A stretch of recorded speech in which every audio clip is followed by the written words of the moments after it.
Welcome everyone to our 8th TAEC talk. We're very pleased to be having everybody together again and to be bringing in Dr. Rosalie Stolz this evening, who will be giving a talk entitled Concrete Aspirations in Northern Laos.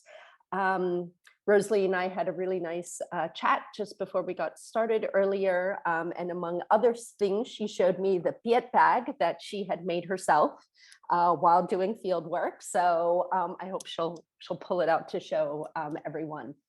For those of you who don't know TAEC, we are a cultural heritage social enterprise based in Luang Prabang in Northern Laos. We started in 2007.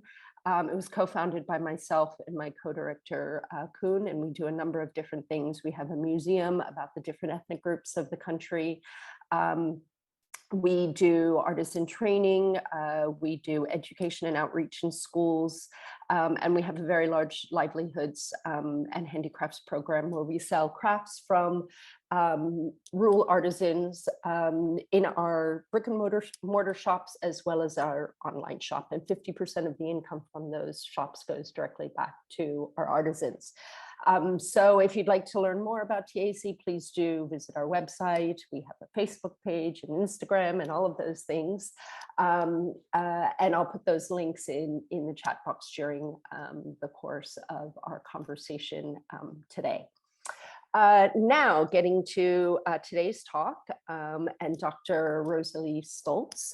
Here is a slightly blurry picture of her, but you can see her in real life there. Rosalie is affiliated with the Institute of Anthropology at Heidelberg University, and in her ethnographic research focused on Southeast Asia, and in particular on Laos. And she specializes in the topics of houses, kinship, sociality, and socioeconomic change. And is the author of the recent book called Living Kinship, Fearing Spirits, Sociality Among the Khmu of Northern Laos. We are particularly happy to have Rosalie speaking here because she's a female anthropologist and has worked among the Khmu in Northern Laos. And we haven't had a lot of work done among the Khmu in Northern Laos, I think, for some time. So Rosalie worked particularly with the Khmu Yuan of Luang Nam Ta province in Vieng Phu. And she did field work in between 2014 and 2015. And in 2018 to 2019, and I believe early 2020, just when COVID had started. So she's been in Laos quite recently. And what's also interesting about Rosalie and that she's actually written about is bringing her family along, being a parent in the field and how that affects and informs the research that she's done. So I'm hoping she'll mention that a little bit during her talk as well, or we could ask some questions about it. This talk is being recorded, and so you're all aware. Any questions you have, please do leave them in the chat during the course of the talk. And after Rosalie's finished with her presentation, then we will get to as many of those questions as possible. And those could be on concrete houses, on the Khmu, on field work, on piet, on any of those things, I hope. Dr. Stolz, thank you so much, and I hand it over to you. Oh, wonderful. So thank you very much for this detailed and very kind introduction, Tara. And first of all, of course, thank you also for inviting me to this great webinar series. I'm really happy. I'm going to share the screen. Please give me a few seconds also to start the presentation and to get into presentation mode. Okay, it should work right now, isn't it? All right. Looks perfect. Perfect. Okay, that's good. Yeah, all right. So it's great to be here in Luang Prabang, although only online. I would be rather there in present, hopefully in the future then. Yeah, the title of the talk, Tara has already mentioned, Concrete Aspirations in Northern Laos. Yes, it's a pun. It means, so to say, specific aspirations, but also aspirations that are specifically related to concrete as a building material that's becoming ever more present in the uplands of northern Laos. And I want to start with briefly setting the scene before I will tackle only a few aspects of this transformation of the built landscape from an anthropological perspective. So not from the perspective of architecture, for instance, but anthropological. And I know that many of you already listened to a lot of great anthropologists talk here in the webinar series. So I think you might be already very well aware with kind of anthropological approaches and perspectives. But well, you will get to know a few, and I'm very happy to get your comments and questions later on. So, well, I did my fieldwork, Tara mentioned it, in northwestern Laos, so in Longnam province, among the Khmu. And that was my main field stay in 2014 and 15, was part of my PhD research project. That was entitled, you can see it here on that slide, Concepts and Practices of Kinship and Sociality among the Khmu of northwestern Laos. And in the course of this project, I did 14 months of ethnographic fieldwork, which was all, I'm happy, funded by PhD scholarship from the Interdisciplinary Artist Graduate School for the Humanities in Cologne, so in Germany. And this fieldwork was mainly conducted in one particular setting, which you can see here. I call this village Blia, which is a pseudonym. Blia, for you who can speak Khmu, know that this means beautiful. So I've chosen that pseudonym for that village. Yeah, all right. So I did this fieldwork with a particular focus on kinship and sociality. And yes, of course, the house did play a role here, not so much only as a kind of a building, which in fact it is. And you can see here on that slide, or you get at least an impression of the built landscape of Blia. You see here bamboo houses or parts of houses that are built with bamboo, meshwork as a wall, but also timber that's being used increasingly already since a couple of decades actually. And so the house is not only a building, it's more than that. It's also social institution, and that it was in that particular regard that I studied it in my PhD research. So also as a social institution that's related to kinship, but also to spirits who are assumed to have their abode in houses, so the house spirits or also ancestor spirits. So the term for house in Khmu, gang, also denotes the social institution, the house group that resides there, which comes closest to what we call a family. So it's kongang, the people of the house. So houses being very much interconnected with kinship, and also when the house group changes, so does the house. And now something happened around the end of my previous field stay, PhD research field stay, and that was the first house in the village was built with, oh no, oh wait, I forgot that one. Yes, so it's an act of shameless self-promotion, I should say. So I discussed these topics of kinship, but also houses are mentioned in this book, Living Kinship, Fearing Spirits, Sociality Among the Khmu of Northern Laos. Tara mentioned it. It was published last year by Nias Press. So if you're interested in that, just leave me a message after the presentation. So, and then what happened, a first house was built with concrete elements, as I just mentioned. That was this house, the House of Sea. And when I say the House of Sea, this is not so much the house father that I refer to, so C, that is the name of the firstborn child, irrespective of gender, in the children's generation residing in the house that is used to refer to houses. So in the house C was a boy, and his two younger brothers and parents lived usually, or before, in a bamboo house. That was very neat, it was cozy, but rather small. And then they dismantled this bamboo house with a lot of kin. I was also involved without much ado, also very quickly, and moved then into what you can see here in the background on left-hand side, which is workshop building in Khmu called Chong. And so for the liminal dwelling period until their new house was ready and inaugurated and they were able to move in, they lived for this dwelling period in this really small workshop building. Just imagine 5 people staying there every night. And so they built over a longer time period, actually, this new house, which entailed, here you can see it, concrete bricks. And so that took some time, and that was the first case after which many others were to follow. So this house actually triggered a lot of talk about houses. What I discuss in this article, Making Aspirations Concrete, that was published in Ethnos, Journal of Anthropology. And it also triggered the imagination, I should say. So a lot of people thought about when they would rebuild the house, they would do so using concrete elements. So it really became a very fashionable topic. And so what I wanted to focus on is this particular moment of change, and these new houses, they're already over 25 years later. So in 2020, I was back there, and I really encountered a lot of houses built with concrete in different ways, actually. And I want now, in my postdoc project, Making Aspirations Concrete, I wish to focus on these changes. And there are several dimensions that one could focus on.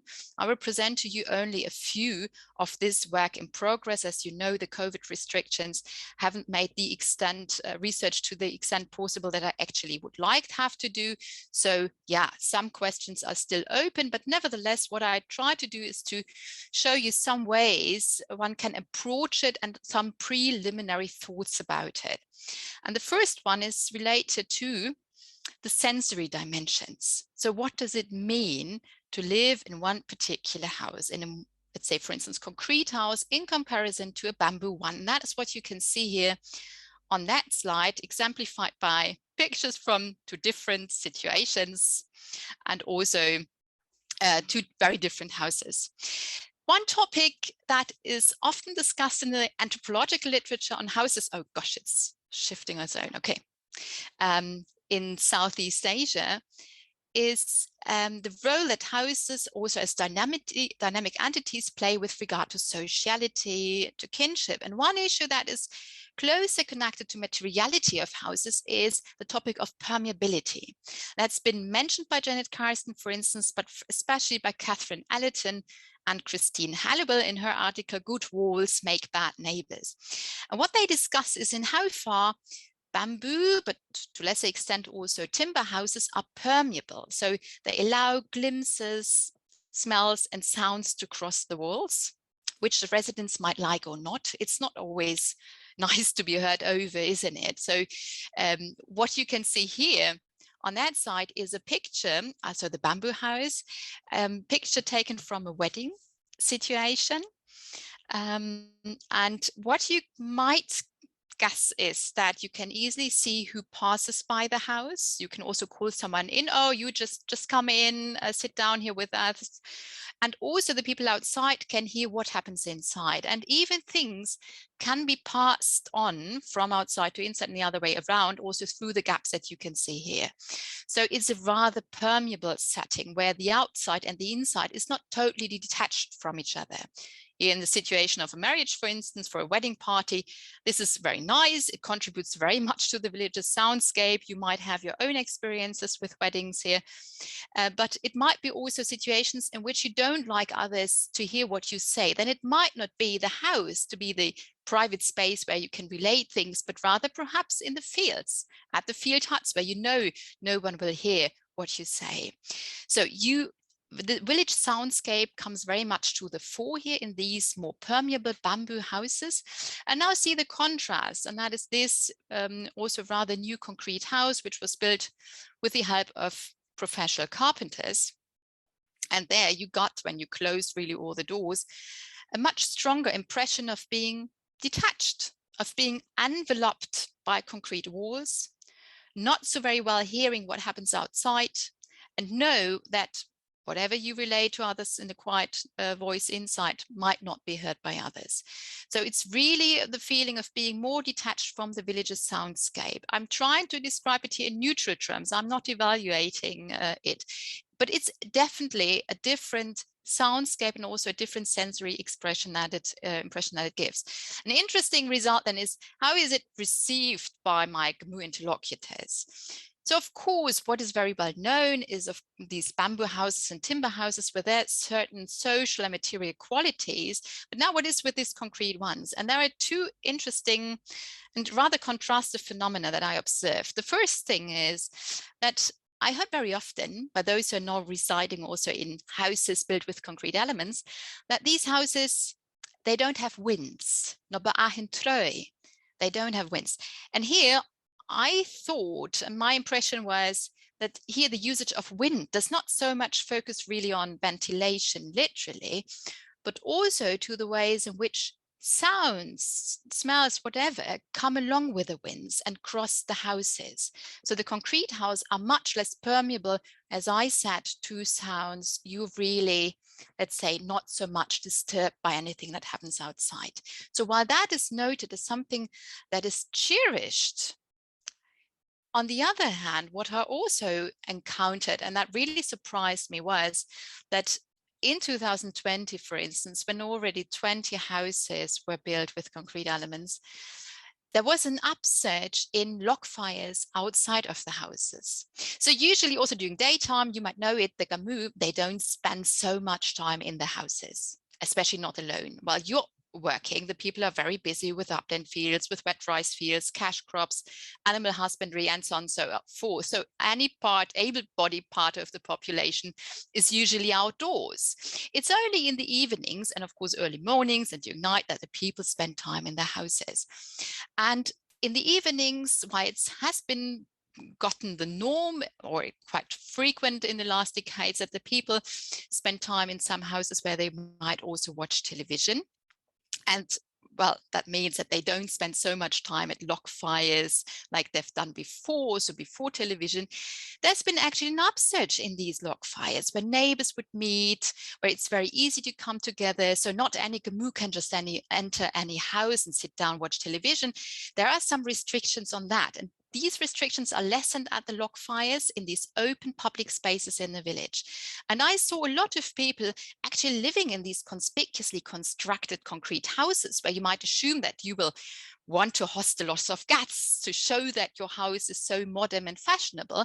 But instead, the people rather prefer sitting outside much more than they did before in their timber houses, which speaks very much to the importance of observing something over a longer time span, on and off again, in order to see how particular houses change and the house group social spatial dynamics change through time.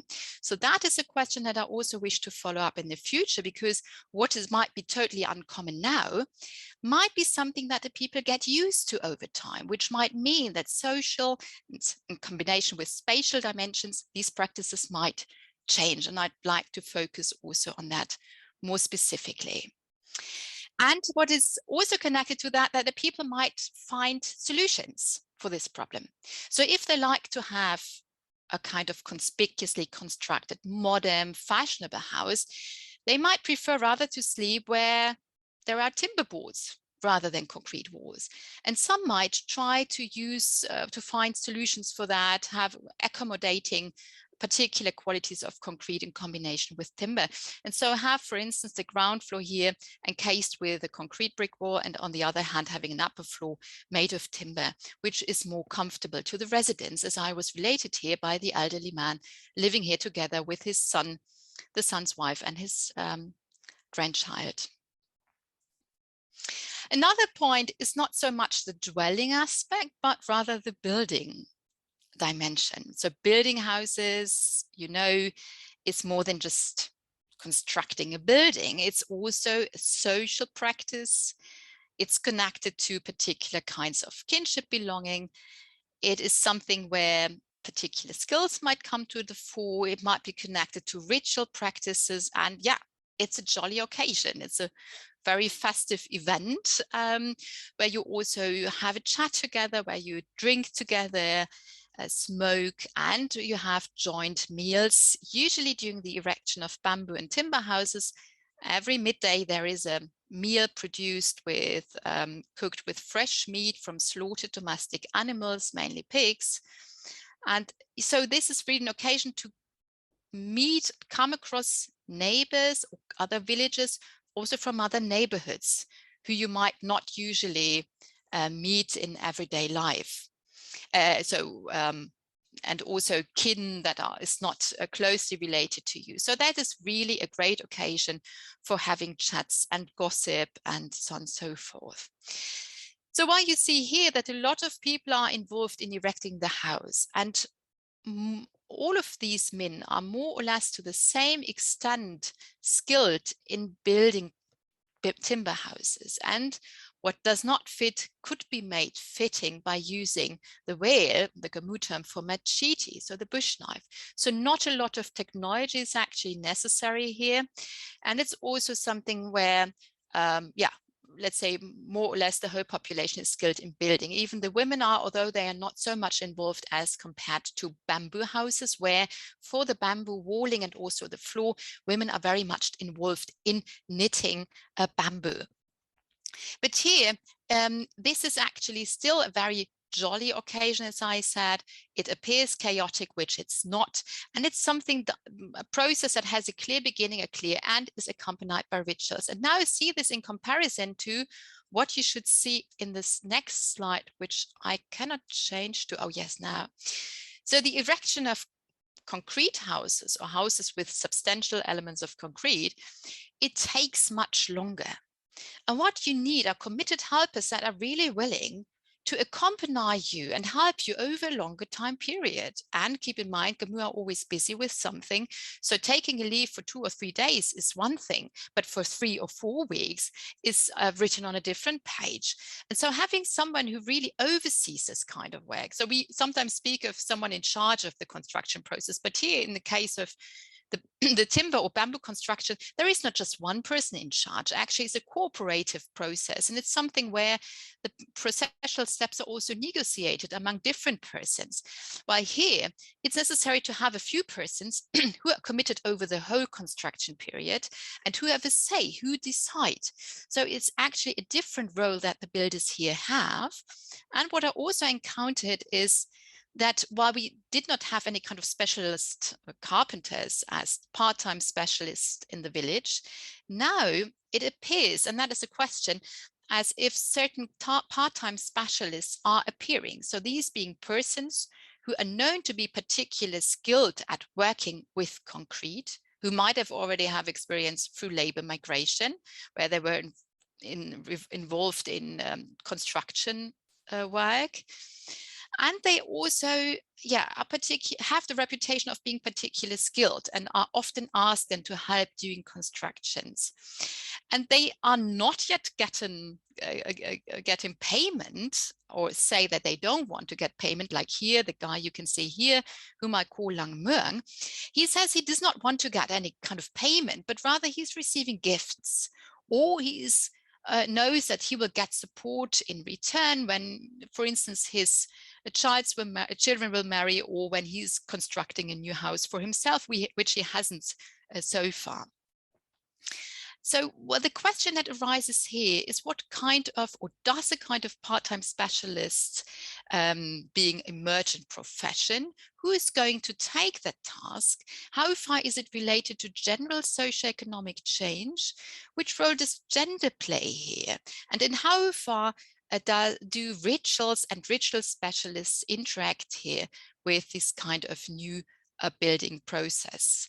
That are also questions that I'd like to focus on in the future. And one other thing that I'd like to mention here is that something happens also with regard to temporality. That means, as I mentioned at the beginning, when the house of C was to be built, the previous house was dismantled first of all. And that is not just only done when, just imagine that a new house is to be built on the same spot that the previous house was built on. So they certainly have to remove it.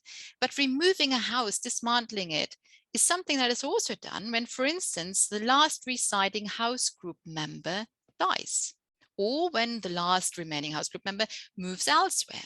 So when basically the house group does not exist anymore, out of different reasons, the house also is assumed to have reached its end. It's also something that should vanish, that is extinguished, so to say. The house as a building should not outlive its residents. Also, there are usually no construction ruins or unoccupied houses. They are not assumed, or a house as a building and it does not have a right on its own to exist without a house group, but actually it was always subordinated to the life of the house group. So that hasn't been so much of a problem with regard to bamboo and timber houses, which you can easily dismantle and also recycle or move elsewhere. But now this is being challenged, as you can imagine, by concrete. For it's much more fixed and permanent in comparison to bamboo and timber, for instance. And so the question that comes up is, and that also needs some longer time spent to be studied, that is, how much does this temporal process of the house group intersect now with the materiality of the house? So the kind of house lives, if you like to use that term, to see when a house comes into being and how it might change over the time span and also find an end through being dismantled, for instance. What happens now with the concrete houses? So where does this house cycle actually end? What happens then with the remains? And also, in how far do the temporal aspects of the belonging of the house group members and their social practices how they are being, let's say, made fit to the relative permanence of the house. So will it be possible, for instance, in the future that unoccupied houses will be rented out or sold to someone else? What will happen with these buildings? And what is assumed to happen then with the house spirits? So do new forms of haunting then play a role, for instance? So also here another set of questions that I'd like to focus on, but certainly what we can see here is that several very important aspects of the social life and also the economic practices of the Khmu here in the uplands are certainly changing, but they are not changing through being changed from outside, but rather it's locals who themselves appropriate concrete for themselves, make use of it, and I argue are experimenting with the possibilities that concrete allows them to realize, and also perhaps they will find ways of accommodating concrete in a way of getting rid of certain unwanted properties of concrete, while perhaps also trying to develop new kinds of belonging and realizing, or let's say bringing on the way social change in their own terms. Yeah, that is what I'd like to present to you here very briefly. So I know a lot of questions and perhaps food for thought, and I'm very much happy to hear your comments and your questions, and I'm happy to elaborate on some things that I haven't touched on in this presentation at least. So thank you very much. Thank you so much, Rosalie. That was fascinating. And I have a million questions. We don't have a lot of questions in the chat as yet, though usually people tend to filter in with questions afterwards. A couple of questions that I have, just sort of the outset, and you can sort of pick and choose how to answer these, is between 2015 and then I assume you went back in 2018-19 back to that community. How much of the community had converted to concrete, and how had the overall layout of the community changed? Because that's something I think has also been looked at a little bit and is interesting in new forms of construction or resettlement, etc. That also the way that a village is organized in terms of houses changes as well. And so I was also wondering, with this new kind of material, has that also affected sort of the overall spatial organization of the community? Yeah, and I guess what sort of changes did you already see alongside that in that 4 or 5 year period from the beginning of your first research to the end? Oh, well, that's a very important question, Tara. Thank you. That's great. Yeah, I'm very happy to elaborate a bit on that. So it's a resettled village already. So it was resettled in 1985. And of course, it moved a bit. So it always increasingly moved more downwards, so to a kind of a road that but circumvents the village. It doesn't pass immediately through the village. But you see that the road, I think, is becoming ever more important because the people are increasingly having motorized bikes, at least, for instance, but also motorized plows. And so it's increasingly key to have a house built closer to the road. And especially if you build such a house, you want to have to plan ahead for the future. And so build it not just anywhere, but then you try to get the space close to the road or one of the major paths, at least crossing through the village. So I think it's further moving down. And what is important, so that is one of the changes in the spatial layout that I notice increasingly. Regarding the composition of the village and other factors, it's not that much, hasn't changed that much, because as I mentioned, it was 1985 that it was resettled. And interestingly, what I'm working on a bit more at the moment is also the remains of the old houses that you can still find as ruins at the old village site. And that is very interesting, that usually you don't have ruins, as I mentioned. The houses are totally dismantled. You won't see anything. You wouldn't know that there a house once stood. So that is usually the case. That is a normal state of affairs. Houses do have ends. At the old village site, there are still ruins to be found. That is striking. It appears as if the life of the old village has not completely vanished. That's a complicating story. I won't focus too much on here. We can talk about it another time. And what I think has totally changed at the moment is something else. It's a rather small issue, and I don't think it's so small. It's in the past, you didn't have any kind of door locks. Well, the doors, I mean, these are not real doors, at least a few years ago, there were not real doors.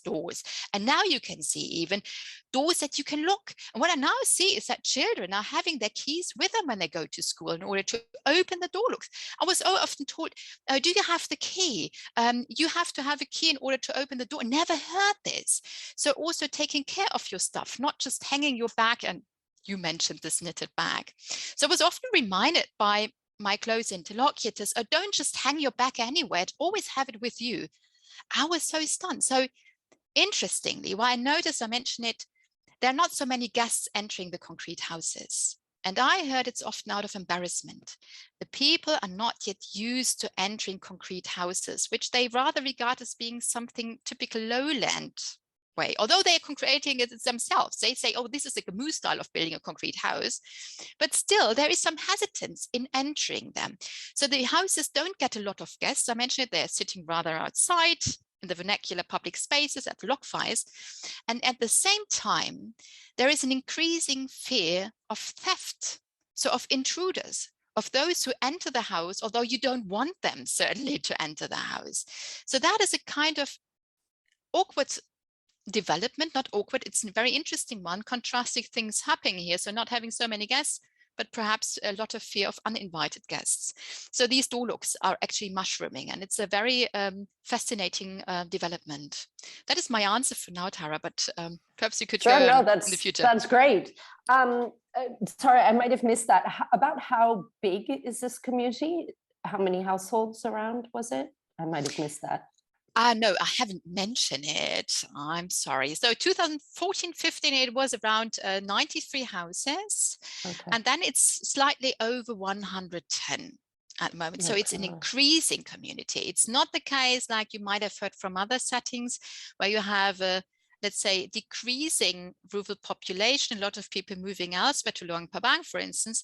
That is certainly not the case here. That is interestingly a very stable community, and it might be related to the easiness of having labor migratory spots not so far off, so watermelon plantations, rubber and such. So there are ways, and the people actually still have upland rice fields, so you can secure your livelihood, which has to do with the fact that they haven't resettled so far from their original location, so they could secure some of the lands at least, although there is this Namha National Park, which is a problem, so to say, for in terms of shifting cultivation, but still they are relatively secure. Okay. And is this community 100% Khmu Yuan, or was there mix? Sorry, again, I'm not sure if I missed that. No, I haven't spent so much time in giving so much background on the Khmu Basic, because I yeah. thought, yeah, no, I just started moving to the directly with the interesting topic stuff. in order to save Sure. time. But I'm happy to mention that. So it's a primarily Khmu village, Khmu Yuan also. And, you know, after resettlement, a lot of villages came together, but these are all very much from the same area, not from the same village, but from this Khmu Yuan area. Wow. You have some immigrants, of course, and that was, you have Lu, so Lu, a shop owner, for instance. You have a few instances of non-Khmu moving there, marrying, for instance, a Khmu. But generally, now, interestingly, you have an increase also of female labor migration. So also women going to Thailand, for instance, or other locations also on the Laos side, of course. And what they got to know is also other Khmu who also go there for working. So what is now happening is not so much that they marry a lot of Thai or Lao, you could imagine, or other ethnic groups, but it's rather interestingly often Khmu from totally different areas, so other Khmu subgroups, the Moi, that they marry. And so it's a lot of now, interestingly, intra-upland ties that are now fostered across, well, let's say the Moi divides, or with other villages they hadn't had any kind of connections to, but also, of course, some non-Khmu entering this Khmu sphere. But what they become is they become Khmu over time. So that is the idea, actually. Yeah, also Khmu, right. Well, usually when women marry someone, they move in with their husbands, they move to the husband's village, and they actually get accommodated and used to the ways of the particular village, where we often found that there are differences even from village to village, isn't it? So even one Khmu Yuan village is not totally the same like another Khmu Yuan villages. There are massive differences in terms of ritual procedure, patterns of sociality, and even speaking. So very striking. So, you know, this is such a diverse upland area, isn't it?